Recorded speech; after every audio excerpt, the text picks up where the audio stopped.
when we talk about reform, it is not to reform Islam itself, but to reform the understanding of Islam.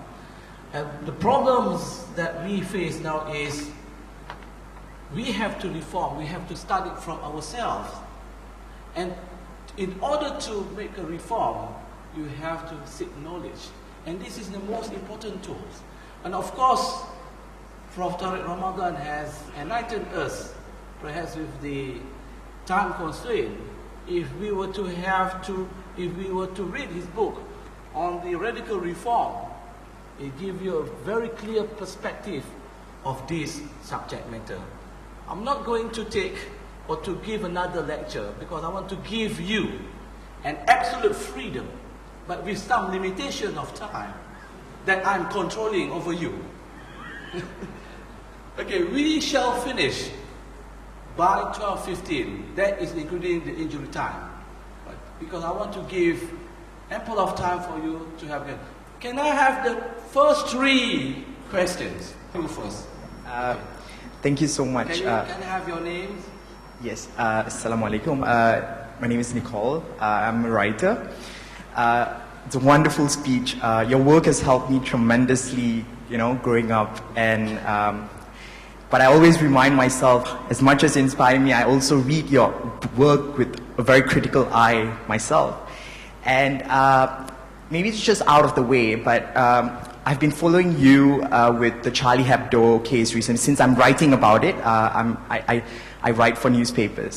So just want to ask you that in a Democracy Now! Interview recently with Amy Goodman, you had, so this understanding that you say that looking at the world and understanding it, changing the way we look at the world, but an aspect of trying to understand the world at the same time, to understand and not to look away.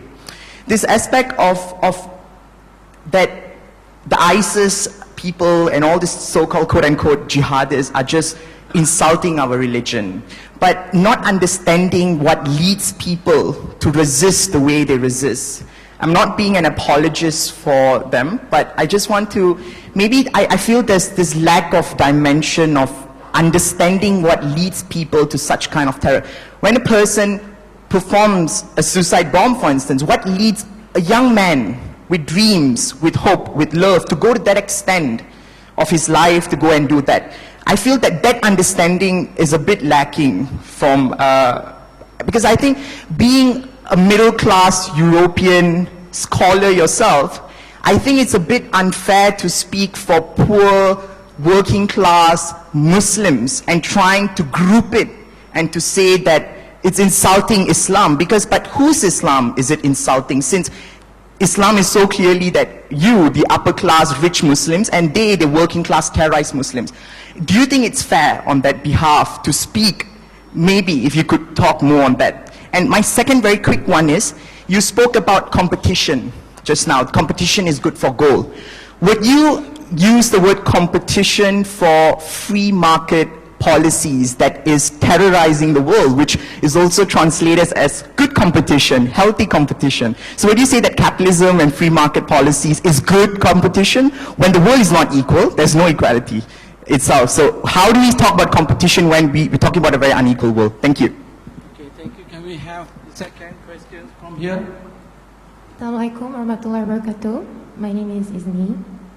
I would like to ask Professor Tariq about, you said about, our fitra is essential to understand the message, and, I always believe in Islam is fikra musfasalah, like we have the common sense to differentiate between the right and wrong. And you told about knowledge and karya to be free, to seek our own knowledge, and our dignity is to deal with our own freedom and knowledge. What are your views about, like, of course, my personal chair is not to be a monkey do monkey here Muslims, like I want to make up my informed opinions by seeking knowledge and understanding it before practicing some.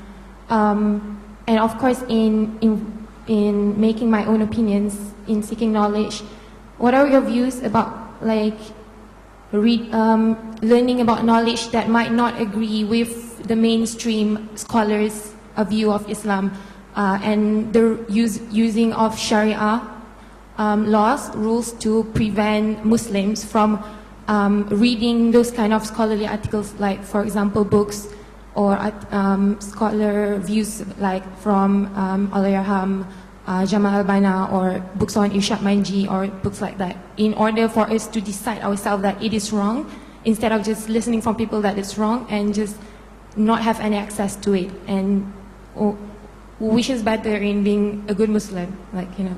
I mean, Assalamualaikum warahmatullahi ta'ala wabarakatuh, and good morning.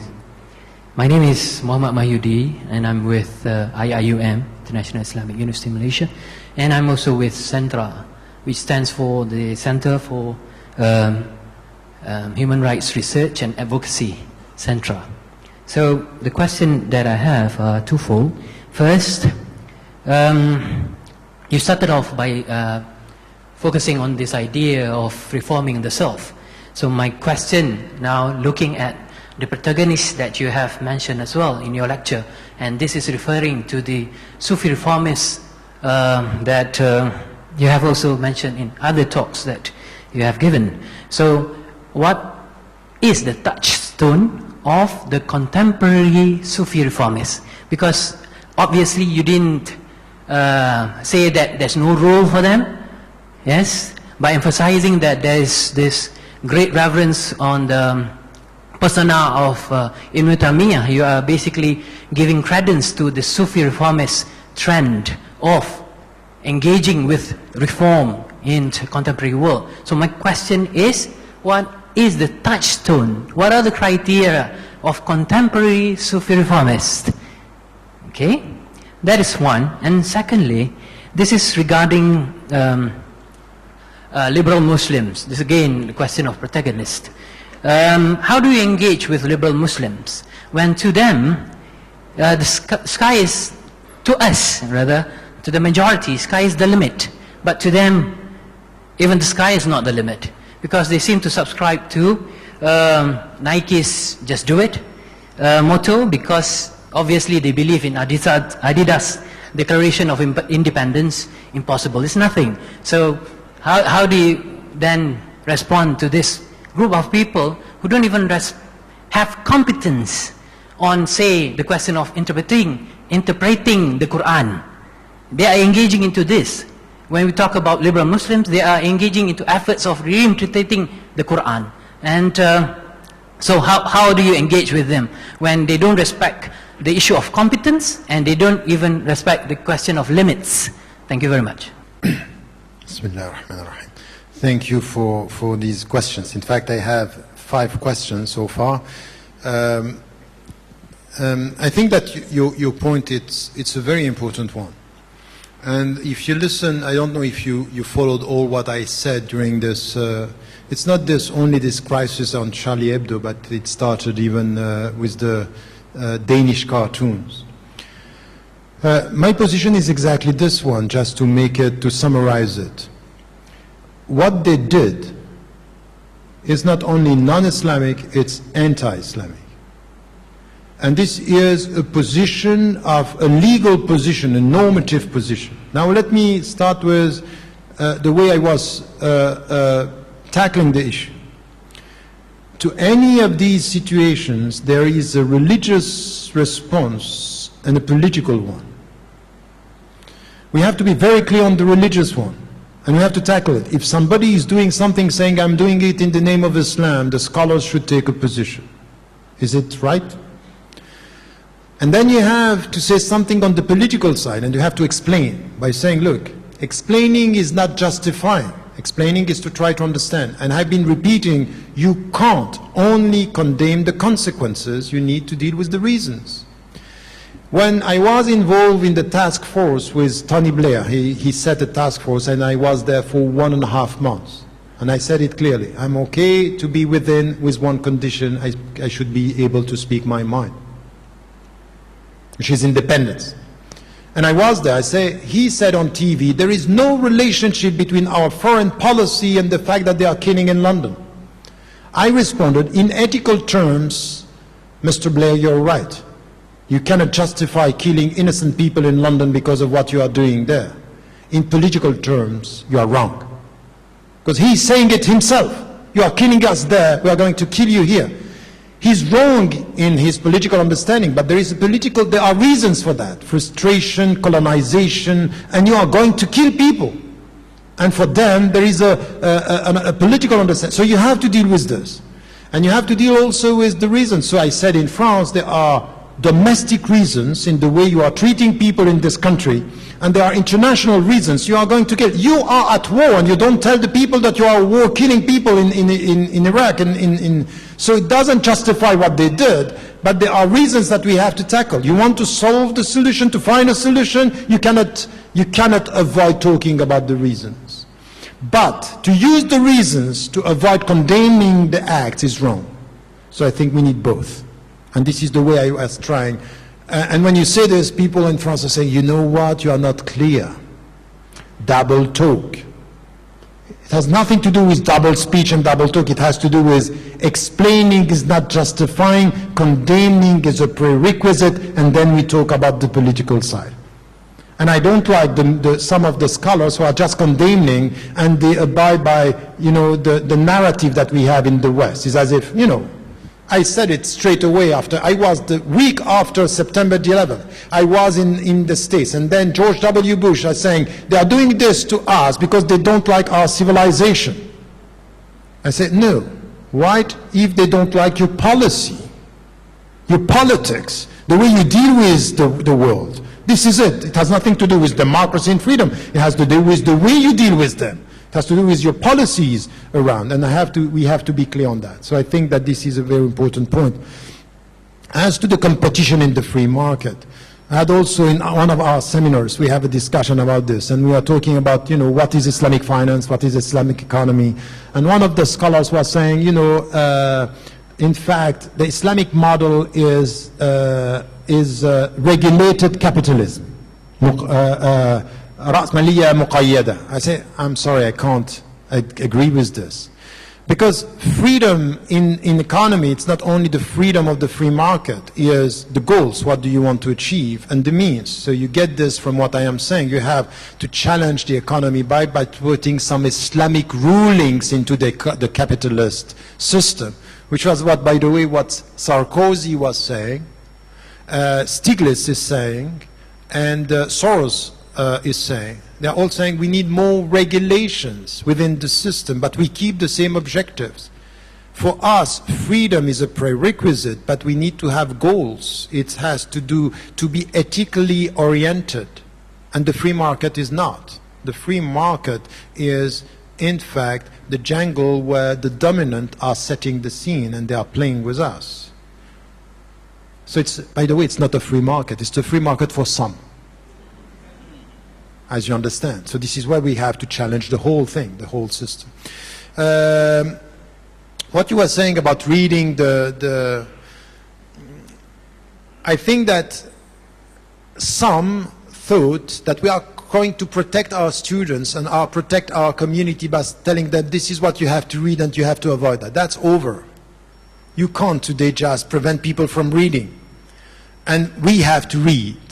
The question is, how do we go for this? And myself, of course, when you are dealing with, some of the names that I had to challenge many of them. One of them was my great uncle, Jamal al-Banna, rahimahullah. He was used to come to us. He has very special opinions on many things. And I was challenging him and he was challenging me. And I was reading.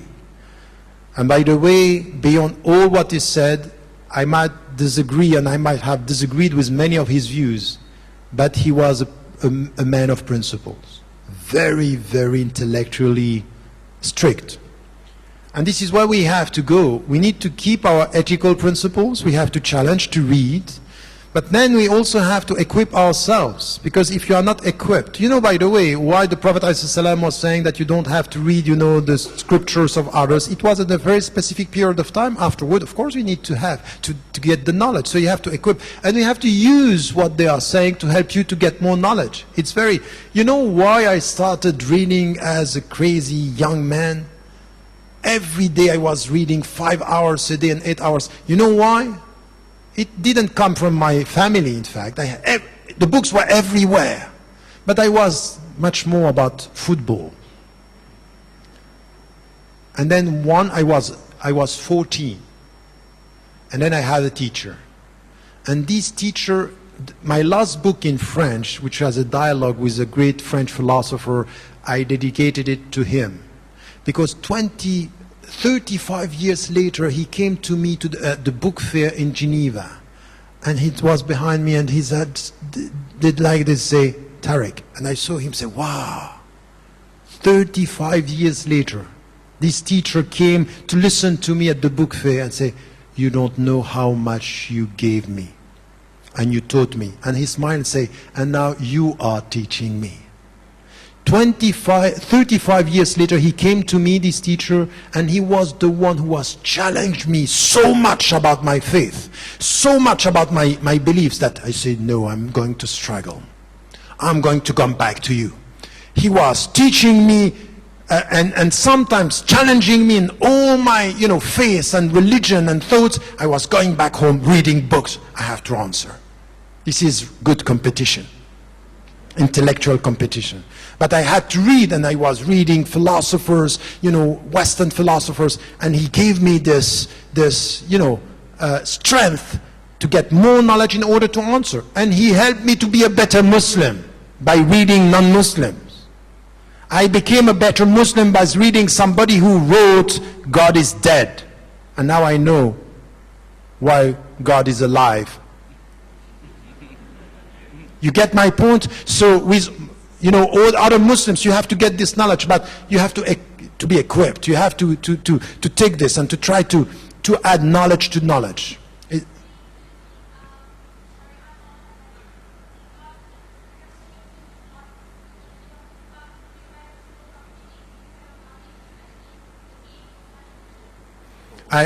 I wouldn't go for something which is having law preventing you from reading. I don't know anything like, I wouldn't, this is not my tradition. I don't want law to prevent people from getting knowledge. I want educational process to equip the people to deal with knowledge, not to prevent them from knowledge. And I would say that this is my position. This is the position where I think that your question is orientated.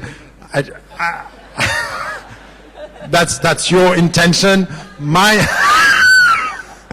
I don't have a problem. No, I don't have a problem. I'm just giving you my position. I wouldn't go that way. The legal thing of preventing you from reading and all this, and I think that you have to be equipped. Take them as good challenges for you to get more knowledge and to know how to respond. Now, the fourth one was about reforming the self and the Sufi thing. What you were saying about that, yes, I have a book coming which is an introduction to Islamic ethics, and I'm dealing with the Sufi tradition as much as I've been writing about this and talking about this. And I think that I don't want, what we have today in our Muslim communities is trends that are now in fact translating into the ground this categorization of knowledge and hierarchy of knowledge that we had in our sciences. And now you have the Sufi trends, you have the legal trends, you have the Salafi. We are all talking about unity and brotherhood, but we are more brothers than others, and it's about ourselves. I think that we have to challenge this. And this is where I think that the people who are dealing with the legal should understand that you can't reduce Islam to halal and haram. And the people who are talking about Sufis by telling you, you know what, it's to pray during the night, to educate yourself, to be far from the world, say that's not right. How are you going to be rahmatan lil alamin if you are only a rahmah for yourself? How are you going to deal with this? And when you come to me and you say, you know what, and this is why I refuse to go to some conventions around the world. And say you call about, I'm not political. I'm far from politics. And as I'm telling you, no, politics is politics, and you are supporting some statements. And some of them are even in the name of, they are flying the whole day, but they are supporting dictators. You are not flying. This is not sincerity. And this is why I'm saying to some of them, at least be silent. And some of my scholars, some of the people I respect so much for the knowledge, I don't respect them for their political stance. I wouldn't do that. I say, I respect your knowledge, but what you are saying now in political terms, that has nothing to do with knowledge. It's even the opposite of knowledge. So I would say that, and when we have now new trends of people saying, you know, be a Sufi and educate yourself, they are keeping you obsessed with education, education, education, and you keep on saying, I am going to be involved and I'm going to be educated. When? Oh, inshallah. It's now. Education should be for, and I'm always taking this example. The Prophet ﷺ was praying during the night to change the world during the day. And when he arrived in Medina, he said to the people, Ifshu salam, during the day. At'imu ta'am, give food to the poor people. To the poor people, be engaged with solidarity. Silul arham, be careful with your life. Sallu wan nasu niyam. And then you pray during the night. You pray during the night because you are acting, behaving, changing, reforming, struggling during the day. This is Sufism. And this is why I'm always saying, if you want to get a very quick synthesis of the 4 criteria that are important when you deal with any Sufi circle, 4 things. The first one is that they are very strict with all the obligations and all the prescriptions. There is no Sufi trend telling you, you pray less, you fast less, you can drink alcohol, because you have dhikr. Today was, I drink and I remember. No, you are ignoring, you are forgetting. You have, I'm not joking, you have new type of Sufis that are forgetting the rules, the principles. And in fact, the Sufi is respecting the rules and adding nawafil. This is one. Second is the Sheikh, the Murabbi. Is he helping you to be close to Allah or close to him? Do you worship Allah or do you worship him? Is it serving you or are you serving him? That's it. I always look at the Sheikh to know what is the reality. But people are saying zuhd and things that have to be far from the world, and you look at Mercedes and money and I have a problem with a zuhd in a luxury environment. This is 2. Third has to do with the relationship with power. Are they supporting power? Are they instrumentalized by power? Are they accepting this? And this is the point. All the colonial powers sometimes use the Sufi circles to help them to settle their colonization. Independence. So not serving any power. Fourth, money. How are they dealing with money? You go in some areas, they are asking money from the followers and the murida, and they are very rich, and they are asking for poverty. And they are obsessed with money. It's a very serious issue. Money, you know, لكل أمة فتنة وفتنة أمتي المال. This is what the Prophet ﷺ. For every community there will be a test, and the test of my community is money. Tell me how they deal with money.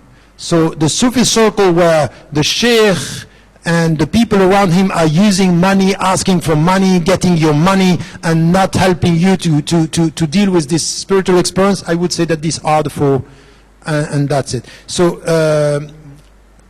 about the liberals, you are right. I think that what you said is that they don't respect competence and they don't set limits. This is why we need 2 things. Don't try to deal with the liberals only on religious terms. You need to have both. Because they are used for political reasons sometimes, and they themselves, they have a religious agenda. Or a cultural one. They want to be acknowledged by the West.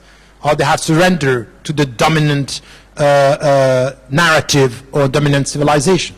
So this is where it's very important to show and to deal with them by saying that and showing that Islam is a science. We are dealing with knowledge. So we are here dealing with knowledge that you cannot And you take examples. Sometimes they are, you know, we have to democratize the way we read the Quran. And just take an example. It happened with me with 2 or 3 of them. By taking one verse, said, can you explain to me what it means? And you can just see. Sometimes they don't know Arabic. Sometimes they know nothing. It's just repeating, and they are. So democratizing is good, but if you don't know the context within which something was revealed, or a verse was revealed or said, so we need to challenge this. On the other side, we also need to come with a political understanding and to challenge them on this. What are you serving? What are you trying to do? What is your point here? So it's a twofold. It's a two-way of dealing, but not only a religious one, because sometimes you come with the religious and they play with the political. And sometimes you only deal with the political and you are not equipped religiously. So we need to have to challenge them on both things. And then at the end, it's also a question of sincerity. It's also a question of they are used by some trends, you know, the so-called ex-Muslims. And you go to them and say, why do you want to add ex-Muslim? Tell us about who you are now instead of telling us who you were. What is the point of saying you are an ex-Muslim? So you have a problem to solve. So this is why we have also to be quite clear on this, and sometimes just to understand that they are playing a game which is beyond them. They are accepting it or not, or they are not even aware of it. And we have also to be very clear on not putting all the people in the same boxes. You know why? Because I met some people who are very harsh with Islam. In fact, they are not harsh with Islam, they are harsh with their past. They are harsh with the way they were taught Islam. They were harsh with the way, depending on the way the parents were, the way your husband or your wife was. This can change your mind. So we have to be very cautious. You know, I'm always saying something. Even with the people with Charlie Hebdo, I put this clearly. We have to be very, and this is the Islamic tradition. The legal tradition is judging a behavior and act, not definitively a person. Never. Be very, very harsh with the statements, very strict with the behavior, but never judge definitely a person. Never. Even the people who are beyond you are hypocrites. You don't know. Hypocrisy is not an eternal qualification. It could be a moment in your life. You know why I can tell you this? Because maybe yesterday or maybe tomorrow or maybe today you are a hypocrite yourself. Isn't it? How I can say this? Because one of the highest men in the ethical standards like Umar radiallahu anhu was asking, am I not a hypocrite today? Do you feel the perfume of hypocrisy? It means check yourself. And if you know this with yourself, be careful with the people. They can be very tough against you today, and something is going to change. As something changed them, something could change them again. So tough with the statements, open as to the people and the persons and the hearts. Allahu Alam. Thank you very much, Prof. Ramadan. Can we have the second round? Thank you very much, Mr. Doctor. I have read your latest book called Islam and the Arab Awakening. I go to your page 150 because your talk about the current contemporary hegemony of the world that the Muslim world faces, both in the sectors. You talk about knowledge, you talk about humanism, you talk about economics, culture and technology. Yesterday when we were going through the Davos meeting, the foreign minister of Germany repeated that we are in a stage of new global contact when there is no order. On the three things they have given all of us is basically the progress, the concept of progress. That means there is always a perpetual state of to be rather than being. Secondly, the market, which is the neoliberal capitalism. And of course the last, the nation state. Because in your proposal that democracy is to be as a given. And we know where democracy came from, the Greeks.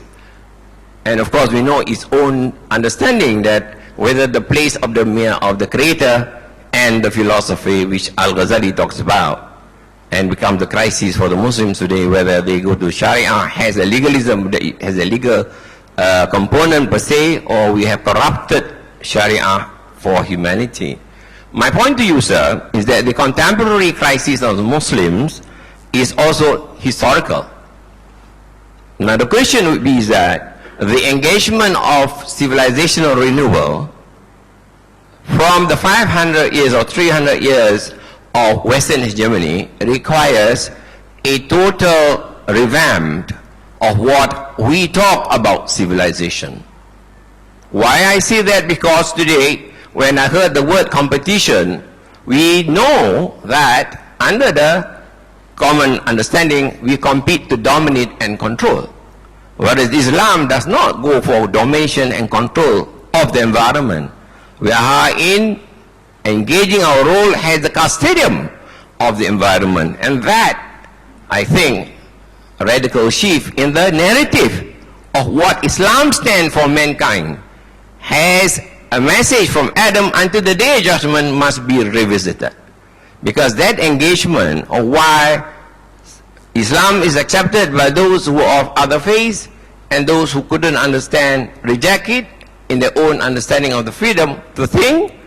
But I put to you, sir, that what we lack today is the wisdom of all the purpose of life. We talk about freedom, but we do not have the wisdom. And that loss of adab leads to the current social transgression. What you see in Charlie Hebdo is a social transgression of akhlaq of any decent man. Therefore, if society or nations want to conduct themselves in their own perspective worldview, there are certain fundamentals. One is the 3G, place of the creator. Second, create the goodness. And third, all the needs of human life has to be understood in its totality. Not a question of today. Have you seen it? You may have read today. Technology has an enabler of life.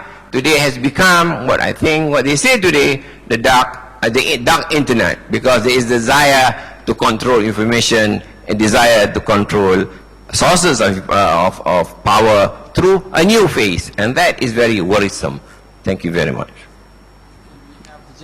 Assalamu alaikum. My name is Gary Dark and I'm a student at the Institute for Islamic Thought and Civilization. My question is about the relationship actually between Islam and science, and specifically about biology. Biotechnology is probably the fastest growing field in science at the moment, and it has enormous ethical implications for what can be spun off from it.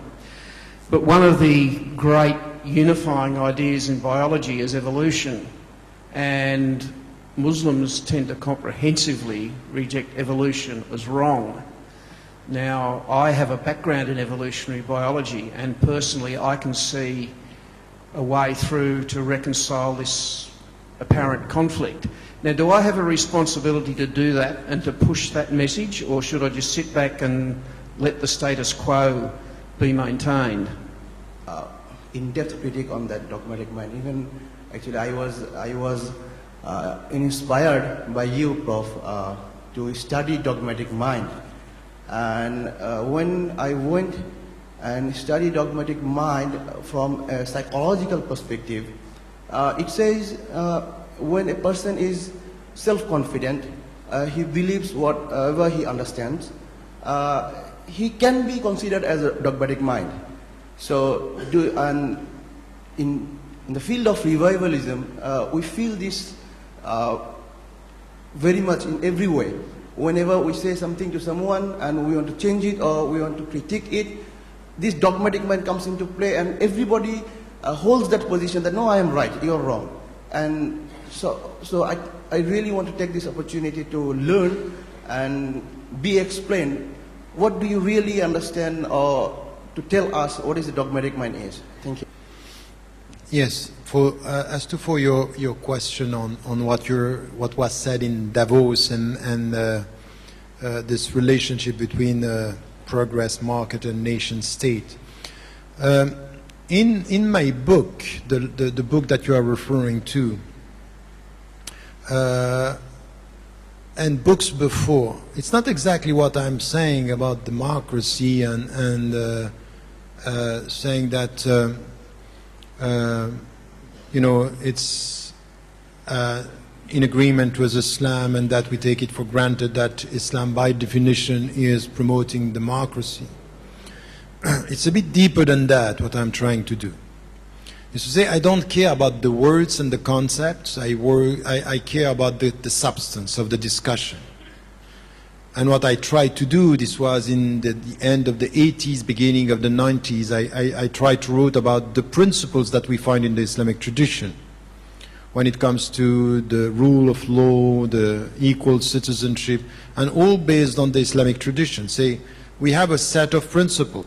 If you look at the democratic models, and by the way, there are common principles and different models. Even if you travel around Europe or wherever, you can see different models of democracy. And models are historical, principles could be universal and transhistorical. So I'm saying that we don't have a problem with the principles. Now the principles are to be thought in the light of the objectives that we want, which has to do with social justice, with even the environment. You know, al-urf is not only the interpersonal relationship, and known, al-ma'ruf, known as being good by the people, means also the way that we are treating, you know, the environment. That's a very essential thing. Don't reduce, you know, environment to people. And don't reduce culture to the human expression. Culture is also the environmental expression of how do you think, how do you deal with things. That's very complex. It's not, you know, the way we are reducing that. And this is where, based on this, what I'm doing is a double critique. In the name of the principles and the goals, I'm quite critical of the Western democracies by saying, yes, there are very nice principles. Look, let us study what is happening on the ground. How, you know, the dynamics are working. Who is deciding? How, for example, the political power is undermined by the economic powers. When Bill Clinton in the United States of America understood as the biggest democracy in the world is saying only 1% of the people in this country are running the country, it means the people who have money. We talk about equal citizenship, but when you are a black man and you are dealing with this beyond the first African American being elected, what we have on the ground is the black citizens, the African American citizens have less rights because they have less money. And the socio-economic structures or the class realities are here. Racism is part of it, so we have to deal with this. So economy, culture, equality, the nation state itself. And look, for example, about the media. You can change public opinion if you just deal with the media in many countries. And this is where the people were saying, look at what happened in less than 4 days.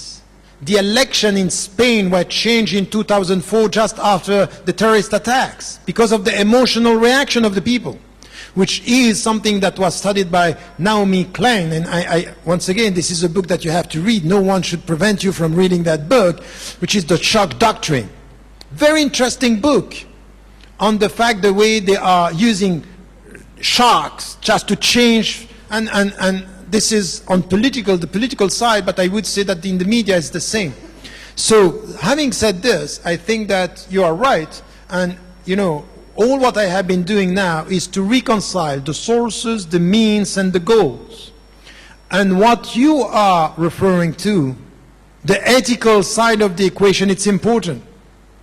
You can't have a clear understanding of the goals if you don't bring into the discussion in legal matters, in political matters, in scientific matters, in all matters, the ethical side of it. We don't want science to progress, but we want progress to serve ethical goals. So it's all ethically oriented in Islam. Everything, so challenge sciences with ethics, challenge philosophy with ethics, society with ethics. Why? Because ethics is where reconciliation happens between the sources that you have, the means that you are using, and the goals that you want to achieve.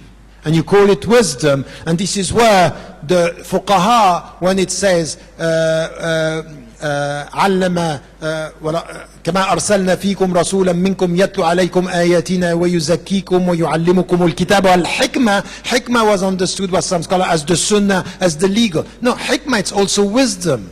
We have to take it al-hikmah. Man utiya al-hikmah wa qad utiya khayran kathira. So the one who get hikmah, wisdom, is having something which is the greatest, a great gift that is coming from God. So al-hikmah is something that is part of all our discussion about the ethical side of it. And I would say that all I have been doing now with the center, we invited once Dr. Kamali to come. We are working on 11 fields. It's all about the ethical side, reconciling. The center is about tashri' Islami wa akhlaq, is ethics and the legal issues to come to something which is challenging the sources, challenging also the way we deal with sciences. That's the whole philosophy that we are dealing with, because this is the point. And you can see that everything that I'm writing, if you go on the website of the center, on Facebook, on my own website, you can see that everything is directed to this reconciliation. Add wisdom and add ethics to all the means that we have. And even in all the structure that are now challenged, the nation state today it's challenged, the market, and it's not a question of structure, it's a question of goals, of the very essence of it.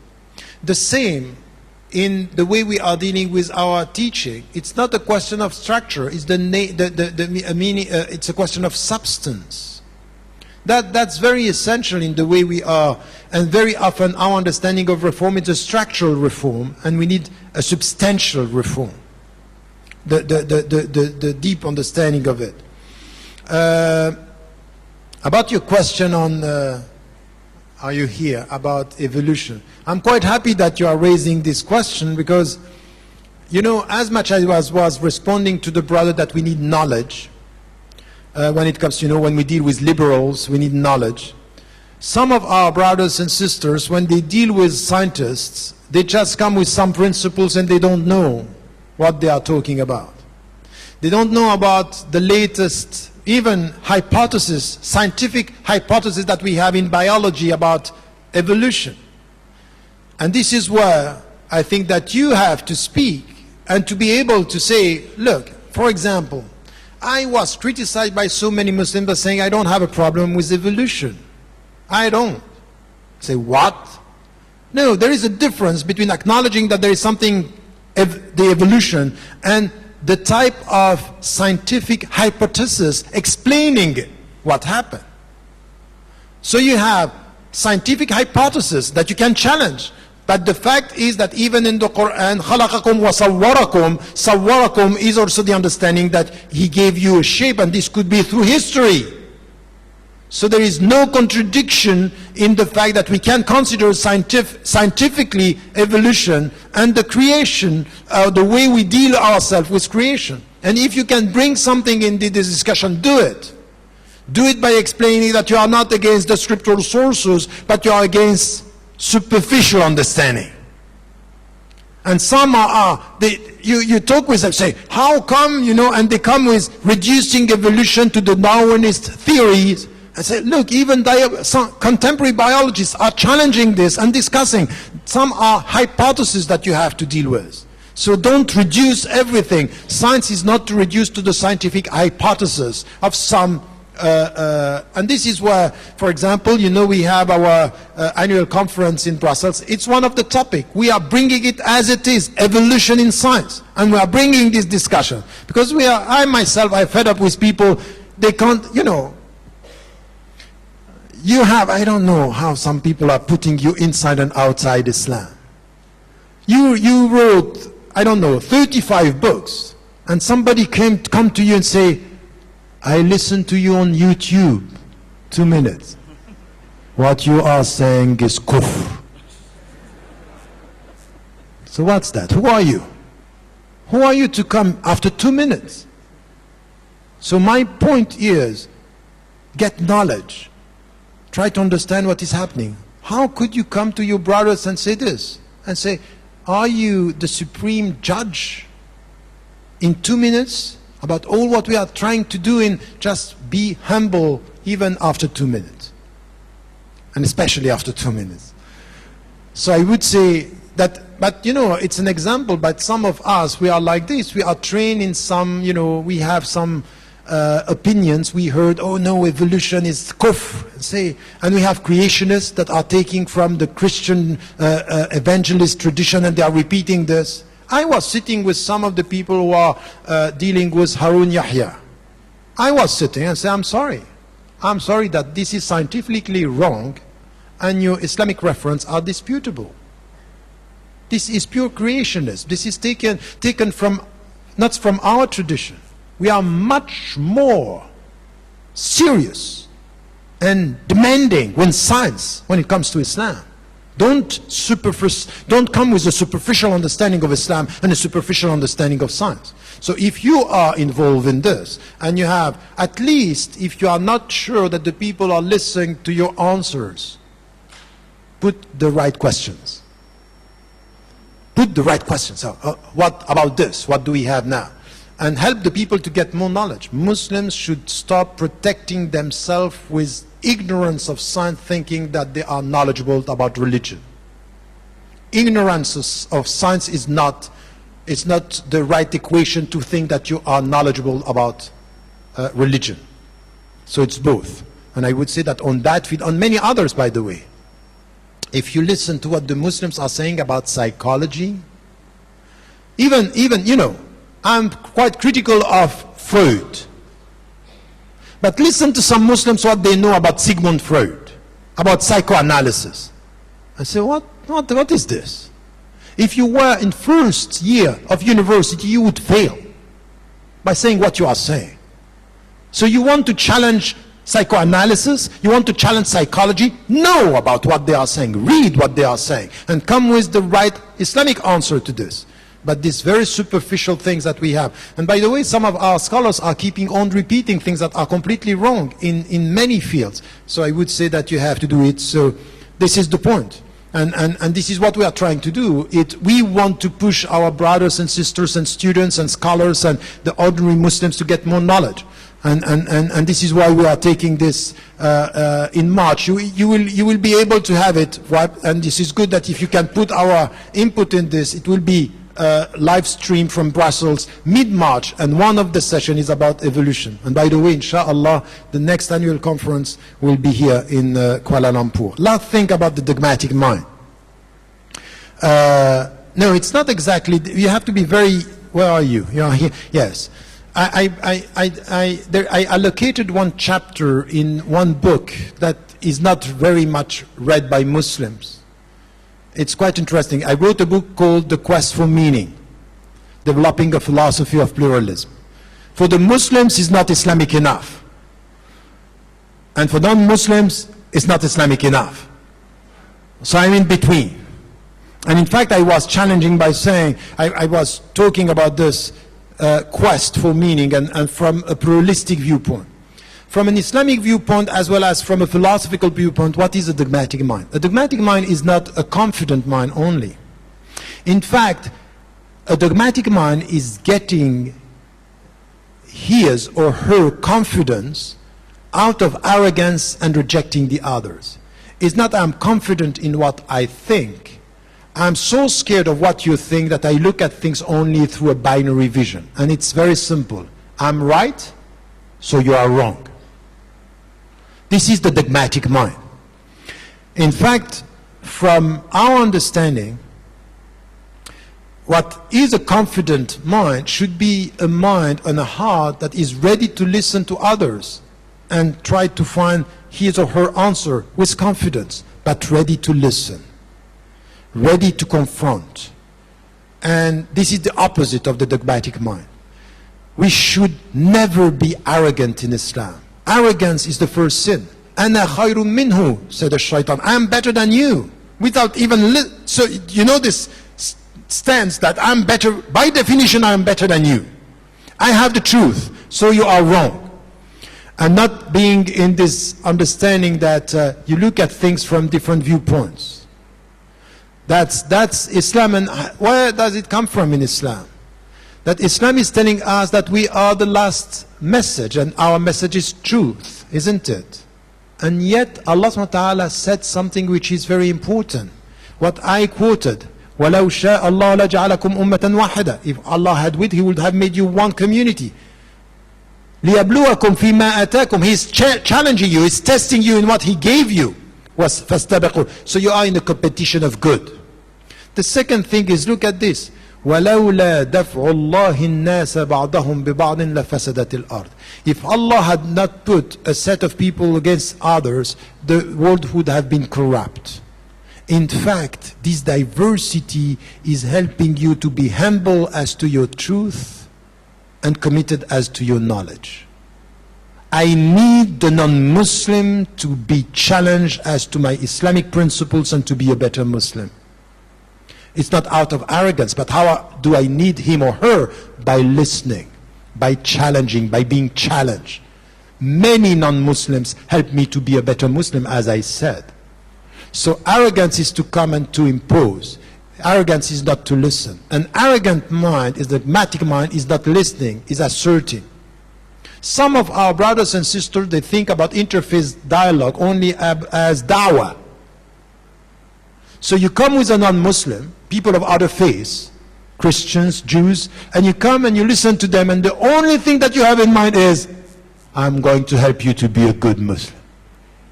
Even with some of the people who are critical of, the West, and even some people with Charlie Hebdo, for example, in France or in the States, are very, objective in the way they deal with knowledge. The first question that we ask is he a Muslim? But that's not the point. The relationship between him or her and Allah, it's not of your business. It's not you. What you have to take from people is their seriousness, the commitment, the objectivity. This is what you are expecting. And some are helping you to be better. So this is the opposite of the dogmatic mind. To summarize, learn always to see the bad among your fellow brothers and sisters, and never forget to see the good in the people of other faiths. That's the point. And this is where you have to help your brothers and sisters when they are right and wrong. And one of the companions asked, how I can help my brother when he's wrong? Prevent him from doing bad. Meaning, you have to be self-critical with your own people. But you also have to acknowledge that some are bringing to the world so good things, and they are not Muslims. They are not Muslims. They are people of other faiths that are bringing something. Once, and I will summarize and end with this, I was in a trial, and I was suing a newspaper because they were saying that I was nurturing terrorism in France, which you know is true. You have to cut that. I'm supporting terrorism, and then I sued the magazine, and of course that was, rubbish and wrong. You know who was against me? A so-called mufti in France, who came against me, saying, yes, of course, I know people who were influenced by him and went to jihad. This was 15 years ago. You know who came for me? Atheist, with a Jewish background, but clear on the principles, and he was facing the court and say, this never happened. So you have to be very careful. A dogmatic mind would say all the Muslims are good. A serious mind would say the good could be with us and the good could be with others. Wallahu a'lam wa a'lam. Okay, thank you very much, Prof. Ramadan. I'm afraid that I can't offer you any more for questions and answers. We are extended our time given already. I'm very sorry. I'm very sorry. I saw many hands raised just now, but perhaps you can ask your questions in this next series of lectures within a couple of days of Prof. Ramadan visit in KL. Totally, absolutely sorry. before we end the session, I would like to call upon Prof. Hashim Kamali to give away a token of appreciation to Prof. Tariq Ramadan.